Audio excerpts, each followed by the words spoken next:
Hi everyone. So today we are going to look into the pathophysiology of congestive cardiac failure.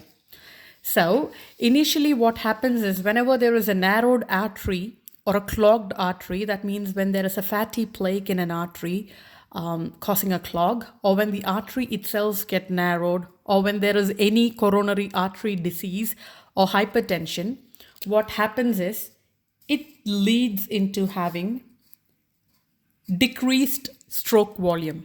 So, stroke volume, when we look at stroke volume is the amount of blood that comes out of each ventricle during a contraction. Okay, so decreased stroke volume means decreased cardiac output.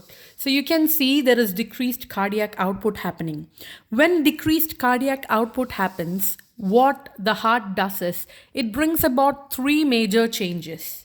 So one is the structural changes, one is changes to the heart rate, and the other is something's going to happen with the kidney. Okay, so first of all, let's look at what happens with the heart rate. With the heart rate increases because the amount of blood that is coming out of the heart during each contraction is coming down. So the heart rate is going to come up to make sure that more blood is going to come up. So when the heart rate increases, the time to fill up the ventricles will become less, okay?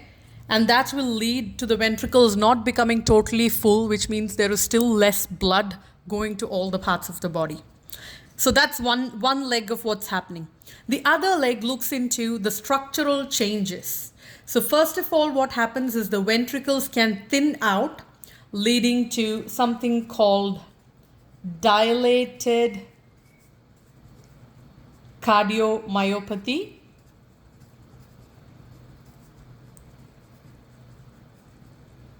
So dilated cardiomyopathy, the ventricles will become thin, they will become enlarged with the hope that it can hold more blood. But what happens is it becomes weak and there will be ineffective pumping, leading to less blood going to different parts of the body. The other thing is the ventricles become thickened. When the ventricles become thickened, the condition is called hypertrophic cardiomyopathy.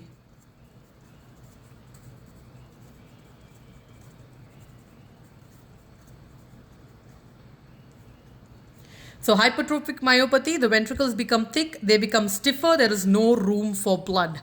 So that means the cardiac output is still low. The amount of blood flowing is still low. What happens now is when the kidney keeps receiving less blood, okay? When the kidney receives less blood, it secretes something called renin. So renin is a hormone, and what it does is it secretes angiotensin. This angiotensin produces angiotensin 1 in the presence of renin. And angiotensin 1, with the help of angiotensin converting enzyme, produces angiotensin 2. And angiotensin 2 causes the release of aldosterone. Aldosterone is produced from the adrenal gland. And what aldosterone does is it retains salt and water. So we are having salt and water being retained in the body, which leads to increase in the circulating volume. So the entire circulating volume comes up. And angiotensin 2 also has a property where it causes vasoconstriction. That means the veins are going to be constricted, leading to increased blood pressure. So this is what happens in case of congestive cardiac failure. This is the pathophysiology of congestive cardiac failure. Hope that's simplified and easy enough for you all to learn. Happy learning.